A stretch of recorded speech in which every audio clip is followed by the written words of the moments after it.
మంచు మనోజ్ తన అన్న మీద, నాన్న మీద, మేనేజ్మెంట్ మీద చేస్తున్న ఆరోపణలు చాలా వింతగా, కొత్తగా, ఇంట్రెస్టింగ్గా ఉన్నాయి. ఈ ఆస్తి అంతా మా తాతది. ఈ ఆస్తి అంతా మా అమ్మ తరపున నుంచి వచ్చిన ఆస్తి. అంతా వీళ్ళే అనుభవిస్తున్నారు. అన్నకి మార్కెటే లేదు.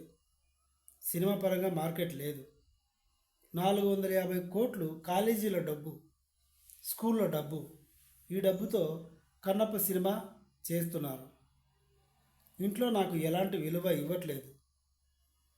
కమిషనర్ గారు, తెలంగాణ కమిషనర్ గారు బౌన్సర్స్ని పెట్టుకోవద్దు అని చెప్తే ఆర్మీనే దించారు స్కూల్లో. ఈరోజు కాలేజీ క్యాంపస్లో అడుగు పెడితే అంతా కొత్త కొత్త వాళ్ళు ఉన్నారు. ఇక్కడ పెద్ద పెద్ద ఆఫీసర్లు ఉన్నారు, ఆర్మీ వాళ్ళు ఉన్నారు, ఆర్మీ డ్రెస్లో ఉన్నారు. అసలు ఏం జరుగుతుందో నాకు తెలియట్లేదు. నన్ను ఏదో చేయాలని చూస్తున్నాడు మా అన్న. నా మీద లాఠీ చార్జ్ జరిగితే చేయండి.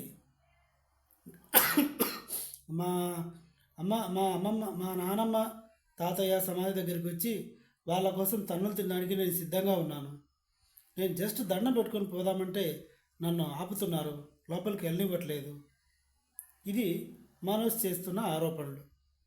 దీనికి సంబంధించి బకాసం పంతులు గారు ఏమంటున్నారంటే, ఎందుకు రానివ్వట్లేదు, గేట్లు ఎందుకు క్లోజ్ చేశారు క్యాంపస్కి అంటే, ఇంటి దగ్గరికి, హైదరాబాద్ ఇంటి దగ్గర ఫామ్ హౌస్కి వచ్చినప్పుడు మీడియాని తీసుకొచ్చి ఇంట్లో విషయం అంతా బయట పెట్టాలని చూశాడు. తాగి వచ్చాడు.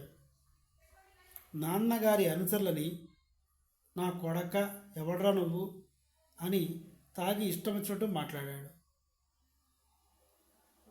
అంతా రోడ్డు మీదకి తీసుకొచ్చి సంసారం అంతా బయట పెట్టేశాడు.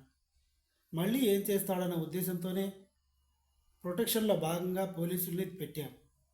ఇది మంచు విష్ణు చెప్పటం. స్పందన. మళ్ళీ ఏమైనా ఆడియో రిలీజ్ చేస్తాడేమో మోహన్ బాబు గారు, వేచి చూడాలి. నా ఎక్స్ప్లెనేషన్ కనుక మీకు నచ్చితే గుద్దండి, సబ్స్క్రైబ్. Thank you.